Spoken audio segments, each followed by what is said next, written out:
So welcome back guys. A1 commerce zone में आप लोगों का स्वागत है। हमारे आज के लेक्चर में हम लोग स्टडी करेंगे जो 2011 में कॉमर्स का यूजीसी नेट का पेपर आया था बेटा, उसके क्वेश्चंस। सबसे पहला क्वेश्चन जो हमारे पास है that is match the following components of business environment. Right, कभी भी ऐसा क्वेश्चन होना तो उसमें आप लोगों ने क्या करना है, सबसे पहले ये देखना है इजीएस्ट आंसर कौन सा है बेटा। यहाँ पे अगर आप इजीएस्ट आंसर देखो तो that will be called business law and banking act. किस में आएगा? लीगल इन्वायरमेंट में। And after that EXIM policy, import export policy, that is the part of economic environment. अब यहाँ पे अगर आप देखोगे ना बेटा, ये दोनों जो पार्ट हैं that is of social environment. Right, लेकिन जो यूजीसी का पेपर है उसमें आंसर ए गिवन था, तो हम लोगों ने थोड़ा सर्च किया। हाँ, कस्टम्स को अगर हम ड्यूटी मान ले तो हम इसको पॉलिटिकल इन्वायरमेंट में ले सकते हैं बेटा।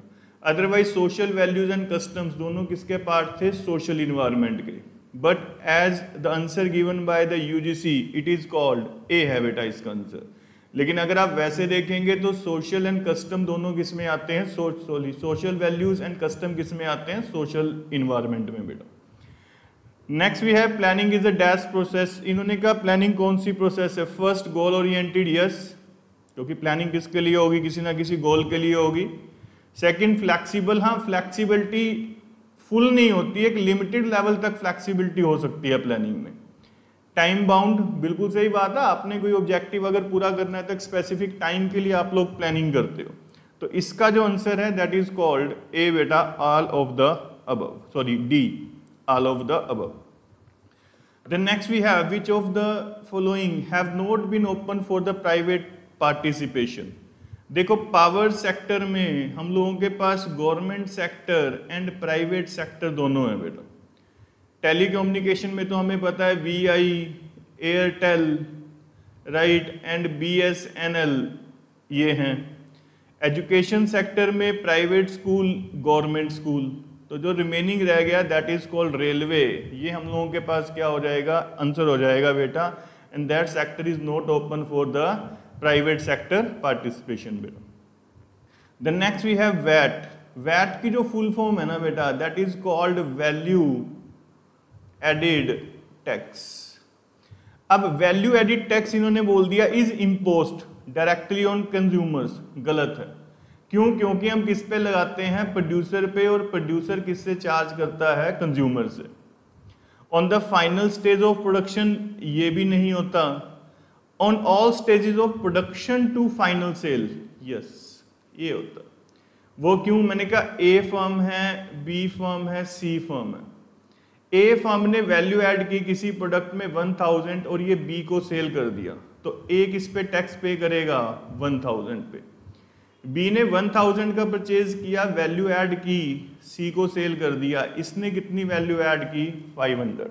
तो ये टैक्स किस पे करेगा? 500 रुपए पे। ऐसे ही अगर सी आगे सेल करेगा कुछ वैल्यू एडिशन करके तो उसके ऊपर उसको क्या पे करना पड़ेगा? टैक्स पे करना पड़ेगा। तो बेटा जो हम लोगों के पास वैट था ना, वो वैट किसके ऊपर इंपोज होता था? All stages from production to final stage. Answer क्या हो जाएगा बेटा इसका? सी हो जाएगा। Then next, in which of the following countries industrial revolution take place first. तो इंडस्ट्रियल रेवोल्यूशन सबसे पहले पता होना चाहिए। इंडस्ट्रियल रेवोल्यूशन का मतलब क्या था? हम लोग क्या करते हैं? ट्रांसफॉर्मेशन कर देते हैं। किसका कर देते हैं? अपनी इकोनॉमी का। कैसे? उसको एग्रीकल्चर इकोनॉमी से इंडस्ट्रियल इकोनॉमी में क्या कर देते हैं बेटा? कन्वर्ट कर देते हैं। राइट, तो बेसिकली क्या था? Transformation of economy from the agriculture economy to industrial economy is called industrial revolution. और ये सबसे पहले किसने किया था बेटा? That is done by the England बेटा। Then we have accounting standard board of India was established in the year. अब अकाउंटिंग स्टैंडर्ड बोर्ड को ASB भी बोल देते हैं। राइट, बनाया क्यों गया था? क्योंकि हर एक आदमी क्या कर रहा था? अपनी अपनी पॉलिसी से अकाउंटिंग बना रहा था। तो उन्होंने कहा हम लोगों को क्या करना है, जो डिफरेंट अकाउंटिंग पॉलिसीज हैं उनको हार्मोनाइज करके एक ही वे में लेके आना है। उसके लिए अकाउंटिंग स्टैंडर्ड बोर्ड बनाया गया, और बनाया कब गया था? 1977 में बेटा। ध्यान रखेंगे इसकी डेट भी कई बार पूछ लेते हैं, तो हम लोगों के पास क्या हो जाएगा? 21 अप्रैल 1977 बेटा। नेक्स्ट हम लोगों के पास क्वेश्चन है, इन्होंने कहा कि एक पर्सन है, उसने 1500 रुपये और 1000 रुपये पर महीना निकलवा लिए 15th day of every month, और रेट ऑफ इंटरेस्ट आप लोगों को दे दिया। तो कहते हैं कि आप लोगों को क्या कैलकुलेट करना है? Interest on drawing. अब इस क्वेश्चन में हम लोग एवरेज टाइम का मेथड क्या करेंगे बेटा? फॉलो करेंगे। क्यों? दो रीजन है। पहला, जो टाइम गैप है that is same, and second, जो अमाउंट है दैट इज सेम। तो उसने कहा सबसे पहले तो 1500 पर मंथ है, 12 ये कितना आ जाएगा? 18,000। अमाउंट कितनी होगी? 12,000 एंड 18,000।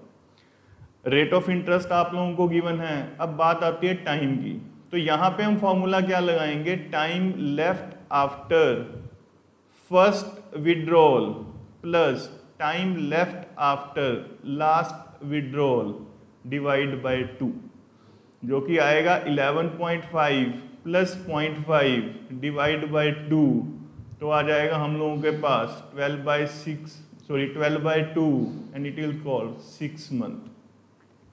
तो अब इंटरेस्ट ऑन ड्राइंग कैसे निकालेंगे? 18,000 multiply by 6/12 into 10/100, 12,000 multiply by 6/12 into 10/100, तो इट विल कम, अगर आप इसको शॉर्ट में करेंगे तो ये आएगा 900 एंड 600, तो answer will be B.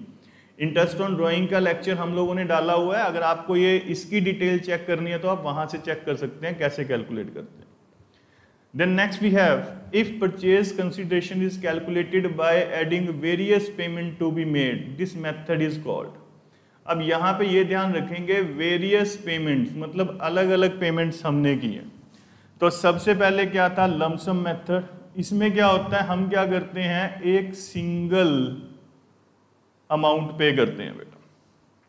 Net worth method में ये देखते हैं हमारी एसेट्स लायबिलिटीज से कितनी ज्यादा है और बीच का डिफरेंस हम पे कर देते हैं। वैल्यू ऑफ शेयर मेथड में क्या था? इन्होंने कहा आप नेटवर्थ निकाल लो, और नेटवर्थ को जो नंबर ऑफ शेयर्स इश्यू किए हैं उससे डिवाइड कर दो, आपको पता लग जाएगा वैल्यू ऑफ शेयर मेथड क्या है। लेकिन यहां पे तो तीन ही चीजें नहीं है, तो नेट पेमेंट मेथड इसका आंसर है। क्यों है? क्योंकि आपने जितनी भी पेमेंट्स इनको की हैं, राइट, उन सबको आप ऐड कर दोगे। जैसे आपने 2 लाख रुपीज पे किए, 3 लाख, 1 लाख, अलग अलग टाइम पीरियड पे, तो सबको ऐड करके यू कैन फाइंड आउट बेटा। नेक्स्ट क्वेश्चन हम लोगों के पास है, the flowing relate to the shares of the company, what is the correct order. अब जब भी कंपनी शेयर इशू करेगी ना, तो उसमें हम लोगों के पास सबसे पहले क्या करते हैं? Issue, then we have application, then हम लोगों के पास आती है बेटा अलॉटमेंट, उसके बाद हम करते हैं फर्स्ट कॉल, या यू कैन से कॉल्स मंगवा लेते हैं। जो कॉल्स नहीं देगा उसके शेयर को फॉरफिट कर देंगे, और फिर क्या कर देंगे बेटा? री इशू कर देंगे। तो ये हम लोगों का क्या होता है? प्रोसेस होता है जब भी हम लोग शेयर्स क्या करेंगे बेटा? इशू करेंगे। तो यहाँ पे अगर आप देखो, एप्लीकेशन के बाद डायरेक्ट कॉल आ गया, नहीं, कॉल फर्स्ट पे है, नहीं, फॉरफीचर फर्स्ट पे है, नहीं, हम लोगों का आंसर क्या बनेगा? Issue, application, call and forfeiture, तो आंसर विल बी ए बेटा। नेक्स्ट हम लोगों के पास है the final account of manufacturing company generally include. जो मैन्युफैक्चरिंग कंपनी है उसके फाइनल अकाउंट में क्या आता है? तो बेसिकली हमें यहाँ पे करेक्ट सीक्वेंस बताना है बेटा, राइट। तो जब भी मैन्युफैक्चरिंग कंपनी होगी उसमें सबसे पहले बनता है मैन्युफैक्चरिंग अकाउंट, देन हम बनाते हैं ट्रेडिंग अकाउंट, देन हम बनाते हैं profit and loss account, then हम बनाते हैं profit and loss appropriation account, then हम बनाते हैं बैलेंस शीट। उस बैलेंस शीट के बाद हम लोग क्या करते हैं?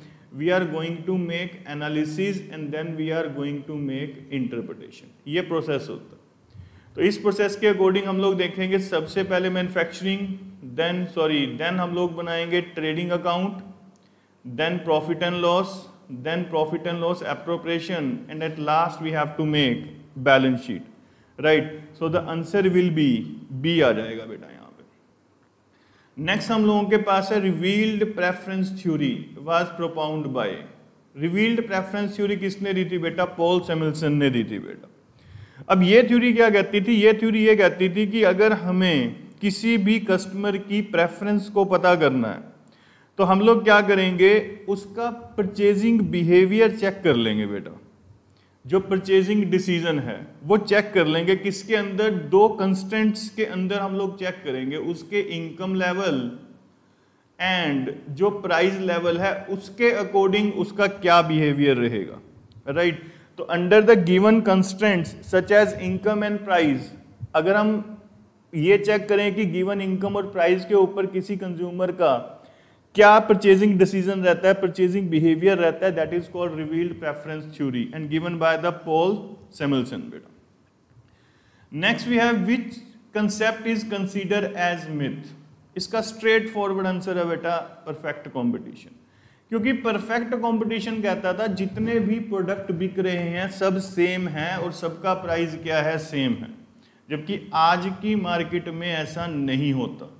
आज के टाइम पे ओलिगोपोली और सबसे ज्यादा आपको मिलेगा इनपरफेक्ट कंपटीशन, उसमें भी क्या मिलता है हम लोगों को? मोनोपोलिस्टिक मिलता है बेटा, राइट? तो एक परफेक्ट कंपटीशन ऐसा है जो मार्केट का क्या है बेटा? मिथ है। ऐसी चीजें मार्केट में एग्जिस्ट ही नहीं करती है, मार्केट ही एग्जिस्ट नहीं करती बेटा। Next we have a perfectly competitive market in short run will be equilibrium where. अब इक्विलिब्रियम के लिए दो कंडीशंस होती हैं बेटा। फर्स्ट कंडीशन क्या है? That is called MR equal to MC, और सेकंड क्या है? MC curve cut MR from below. अब ये हम लोग क्या करेंगे? ये हम लोगों ने बना दिया MC curve, that is called MR equal to AR। यहाँ पे हम प्राइस लिख देते हैं, here we can mention quantity. तो हम लोगों के पास दो पॉइंट आ गए, इक्विलिब्रियम के अकॉर्डिंग ये पॉइंट है, और यहाँ पे हम लोगों की कौन सी कंडीशन पूरी हो रही है बेटा? MC equal to MR। So answer will be B बेटा। Then next match the following. अब इस क्वेश्चन में ना ये नहीं बताया गया किसके अकॉर्डिंग करना है, तो हम लोग ये मान के चलते हैं कि किसके अकॉर्डिंग कर रहे हैं बेटा? प्राइस के अकॉर्डिंग। देखो परफेक्ट कंपटीशन में प्रोड्यूसर का कोई कंट्रोल नहीं होता प्राइस के ऊपर। क्यों? Demand and supply will fix it. जो मोनोपोलिस्टिक है उसमें थोड़ा कंट्रोल होता है, क्योंकि आपका प्रोडक्ट अगर अच्छा है तो आप उसके अकॉर्डिंग प्राइस चार्ज करेंगे। पार्शियल ओलिगोपोली हम लोगों के, सॉरी, जो ओलिगोपोली है उसमें पार्शली सम कंट्रोल होता है। क्यों होता है? क्योंकि कई बार कंपनीज मिलके प्रोडक्ट का प्राइस डिसाइड कर लेती हैं, राइट, म्यूचुअल अंडरस्टैंडिंग से। एंड नेक्स्ट, या आप लोग मार्केट के ट्रेंड को देख के फिक्स कर सकते हैं। और जो मोनोपोली है ना बेटा, इसमें तो आपका 100% कंट्रोल होता है, क्योंकि सैलरी आप हो, आप ही प्राइस फिक्स करोगे। तो यहां पे जो आंसर है दैट इज कॉल्ड ए बेटा। नेक्स्ट हम लोगों के पास है 15th क्वेश्चन। इसमें है स्टेटमेंट ए गिवन है, the demand for the product of a firm under oligopoly is high at price higher than the prevailing market price. ये कहते हैं मार्केट में जो प्राइस चल रहा है ना, अगर आपकी फर्म का प्राइस उससे ज्यादा है तो आपकी फर्म की डिमांड क्या है? ज्यादा है। और सेकंड इन्होंने क्या बोल दिया कि हम लोगों के पास क्या था? Oligopolistic firm faces kinked demand curve. तो देखो ये चीज तो हो ही नहीं सकती। अगर आपकी प्रोडक्ट आप मतलब आपके प्रोडक्ट का प्राइस ज़्यादा है मार्केट प्राइस में जो सेम टाइप के प्रोडक्ट हैं उनसे, तो आपके प्रोडक्ट की डिमांड ज़्यादा हो, ये तो हो ही नहीं सकता। तो इसने कहा, और ये ठीक है कि जो ओलिगोपोली है उसमें किंग डिमांड कर्व होता है। तो यहाँ पे जो आंसर हम लोगों के पास आएगा दैट इज कॉल्ड डी बेटा, राइट बेटा। तो आज के लिए इतना ही। Next we will do in next lecture. Thanks a lot, have a nice day बेटा।